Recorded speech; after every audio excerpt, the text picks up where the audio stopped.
राधे राधे भक्तजनों, आज आप सुनेंगे जगन्नाथ भगवान और माता लक्ष्मी की व्रत कथा। मंदिरों की मान्यता और प्रसिद्धि की यह वजह है, जहाँ पर चिंता होती है तो दूसरी ओर इन मंदिरों का खजाना लोगों को अपनी ओर आकर्षित करता रहा है। मंदिर का खजाना मंदिर के आध्यात्मिक और सांस्कृतिक भाव में चार चांद लगाता है और लोगों के मन में उस मंदिर में स्थापित देवता की पौराणिक शक्ति के प्रति विश्वास भी जगता है। पुरी के जगन्नाथ धाम का रत्न भंडार इस वक्त चर्चा में है। वजह है तकरीबन 46 साल बाद इसे खोला जाना।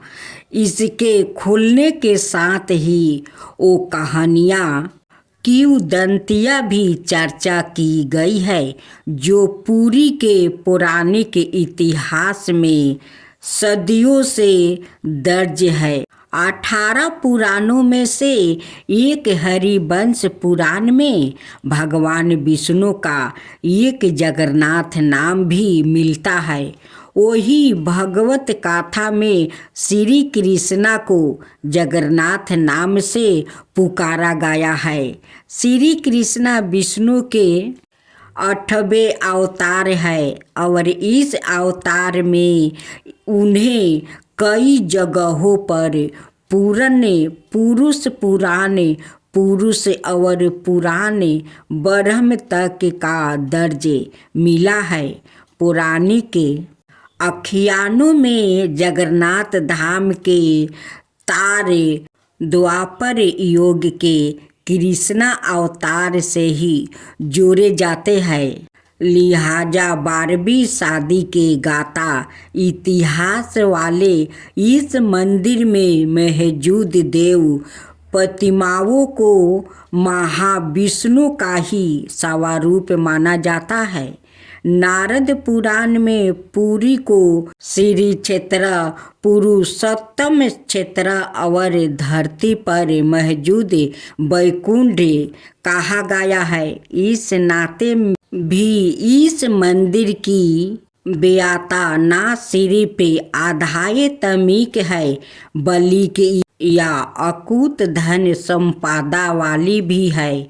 श्री का एक अर्थ लक्ष्मी होता है और श्री क्षेत्र यानी लक्ष्मी का क्षेत्र। ऐसे में मंदिर में अंकुत संपदा वाले रत्न भंडार के मौजूद होने और उसमें तमाम सोने चांदी के आभूषण, सोने की मोहरे, बर्तन, हीरा जवाहरात के होने की मान्यता का आधार मिलता है।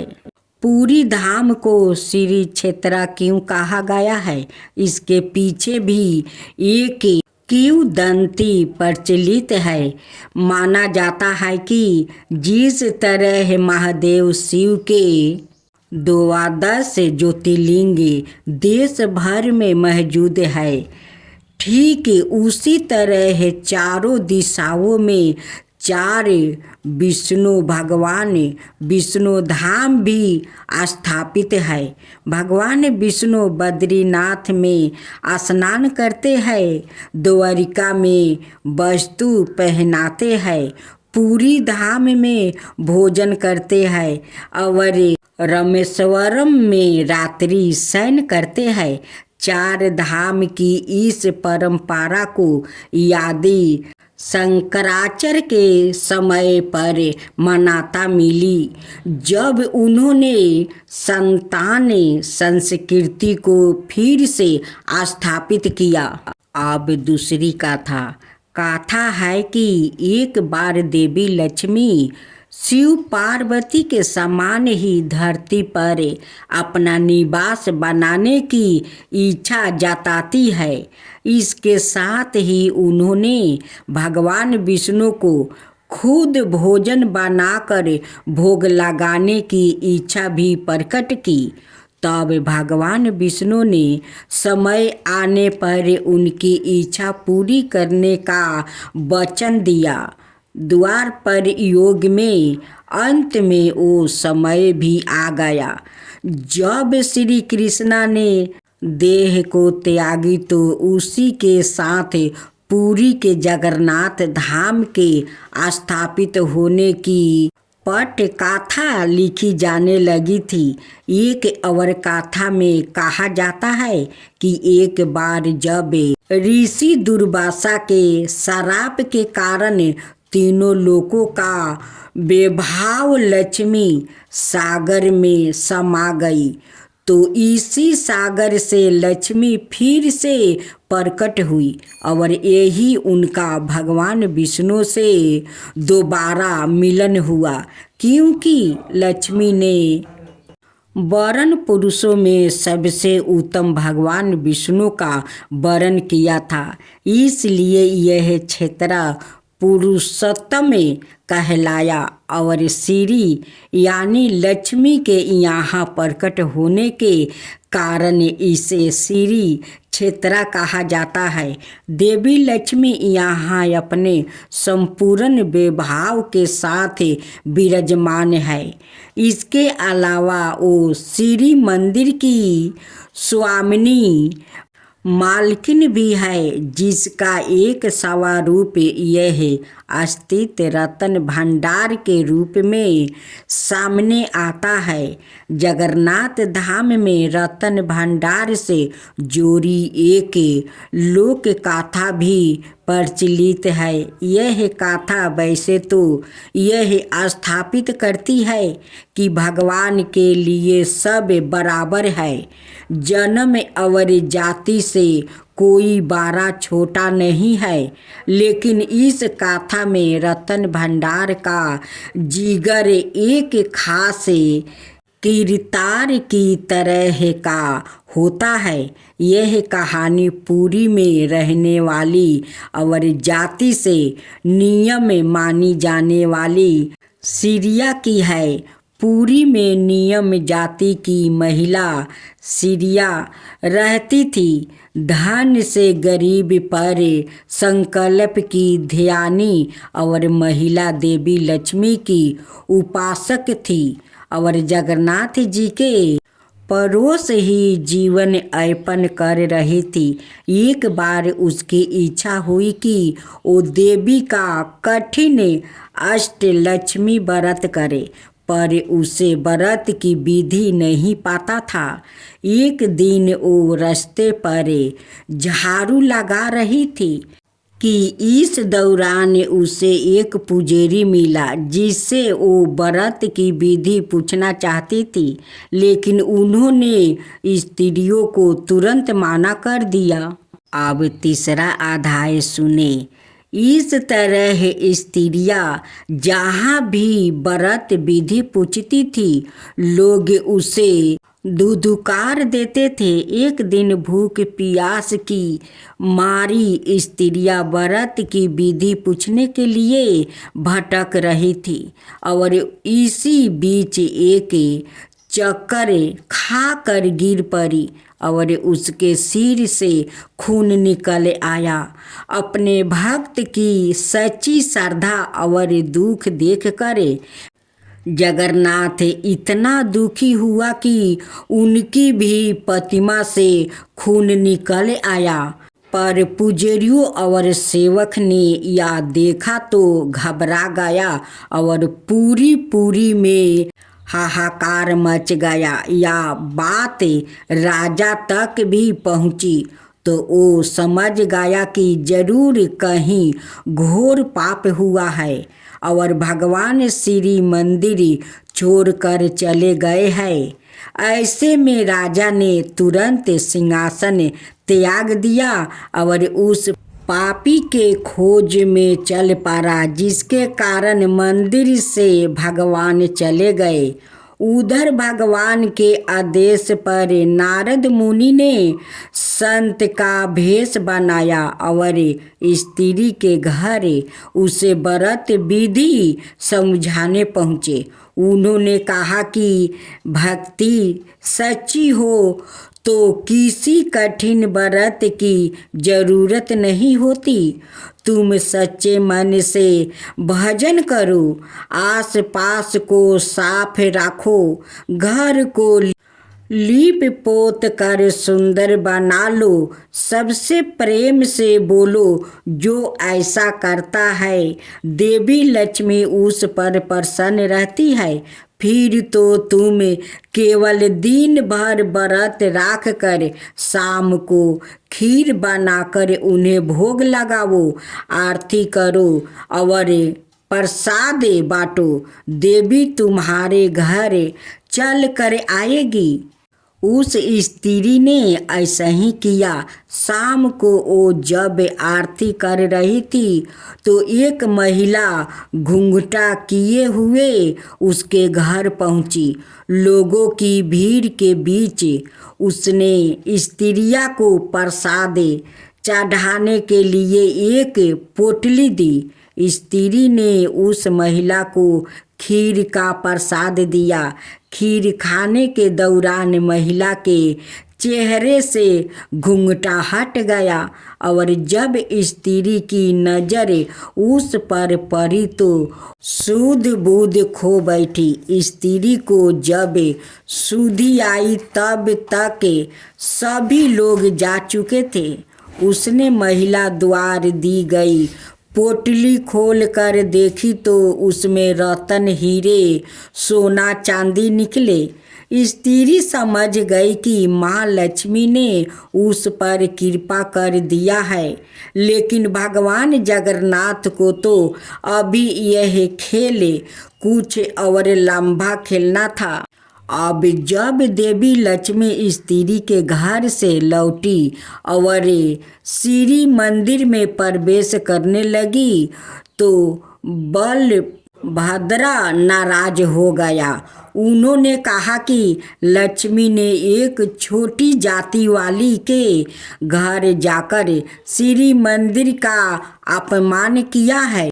उसने वहाँ का प्रसाद भी खाया और अब वो प्रसाद हमें खिलाकर हमें भी भ्रष्ट करना चाहती है। बलभद्रा ने जगन्नाथ जी को आदेश दिया कि लक्ष्मी से रतन भंडार की चाबी ले ले और उन्हें श्री मंदिर से निकाल दिया जाए।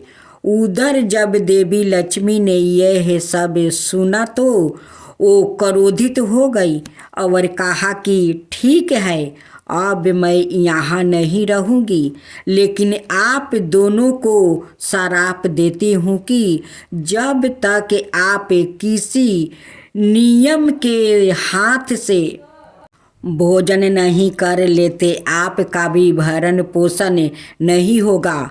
लक्ष्मी के जाते ही श्री मंदिर श्रीहीन हो गया, रतन भंडार खाली हो गया, महल की चौखटों, दरवाजों और पलंग में दीमकें लग गई, अनाज जर गया, कपड़े फट गई और यहाँ तक कि मंदिर व्यवस्था ही चौपट हो गई।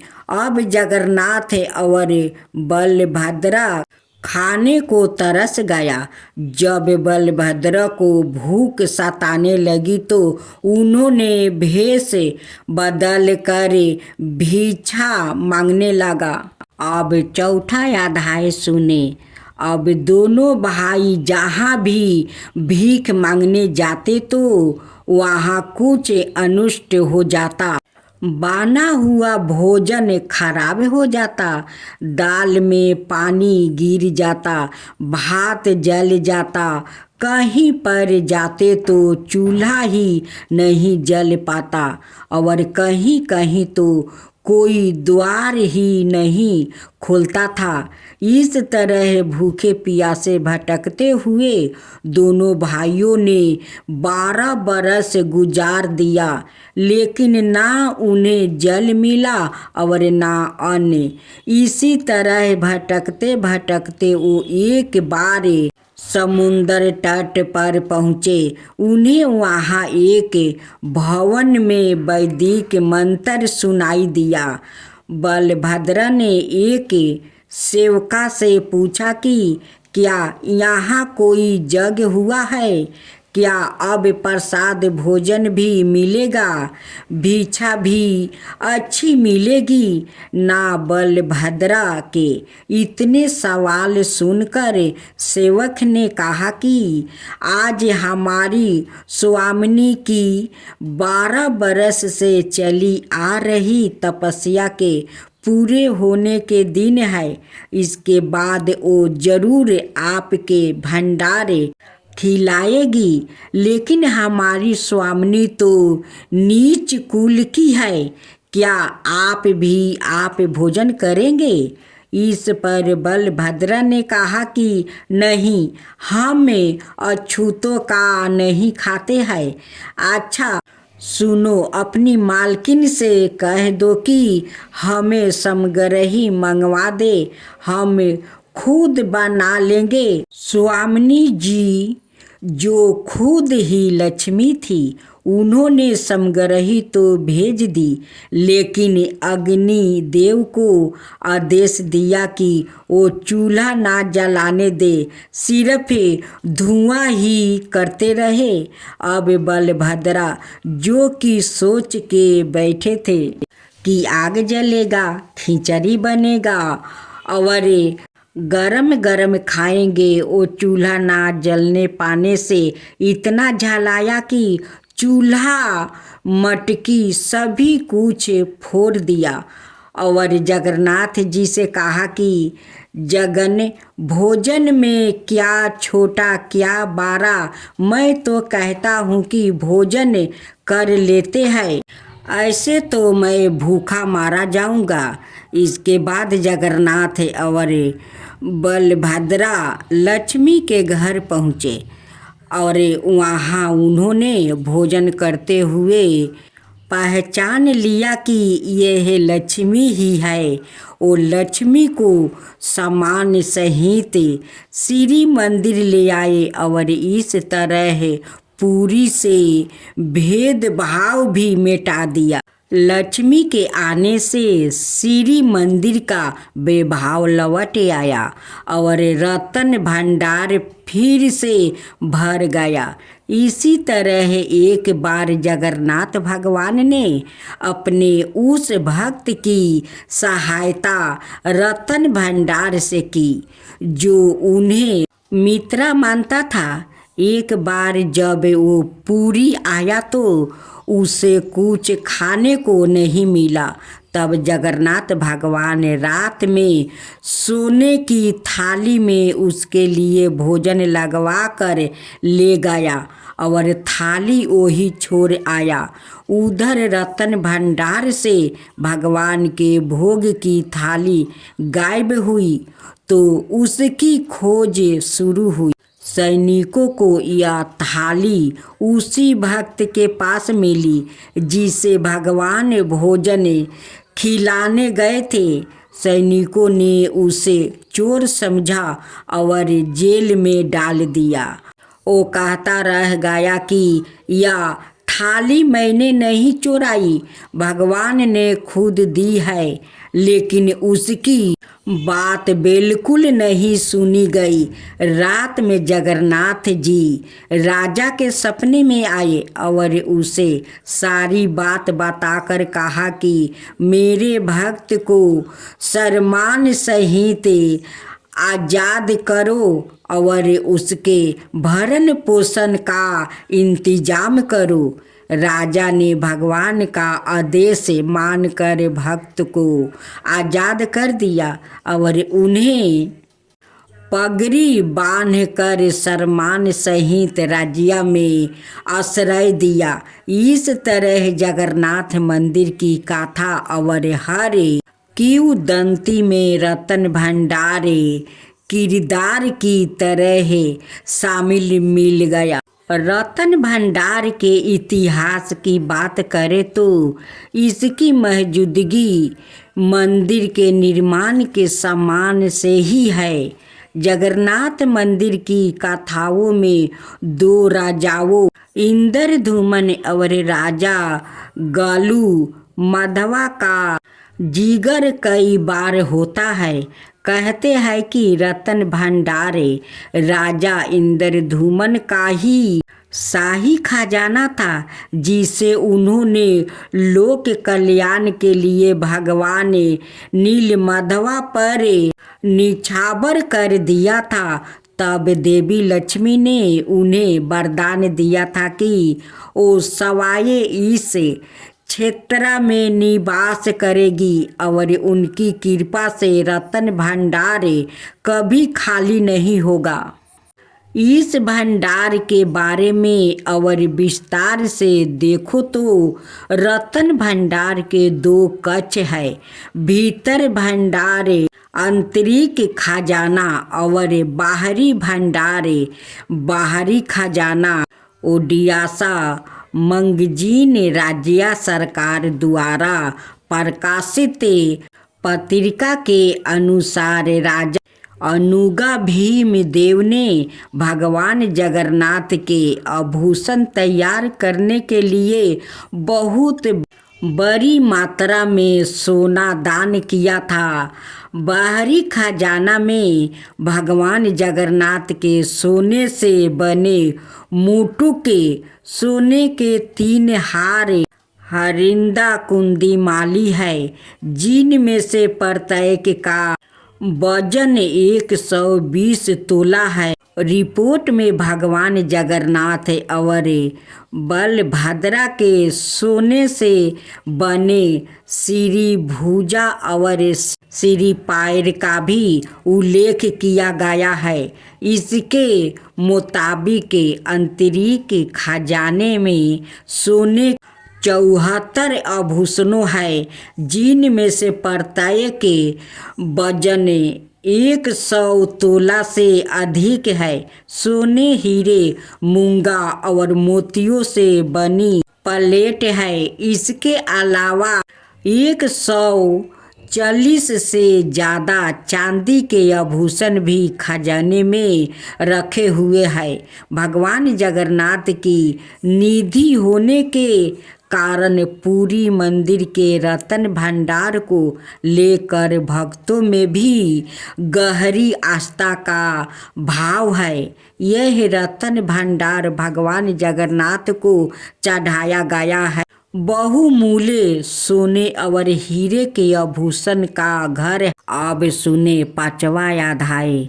हर 3 वर्ष में रतन भंडार को खोलकर उसके अंदर रखे आभूषणों और अन्य जेवरातों की जांच करने का नियम है। ओडिशा सरकार की अनुमति के बाद ही इसके खोला जा सकता है, लेकिन बीते 46 वर्षों से इस प्रक्रिया का पालन नहीं हो सकता था।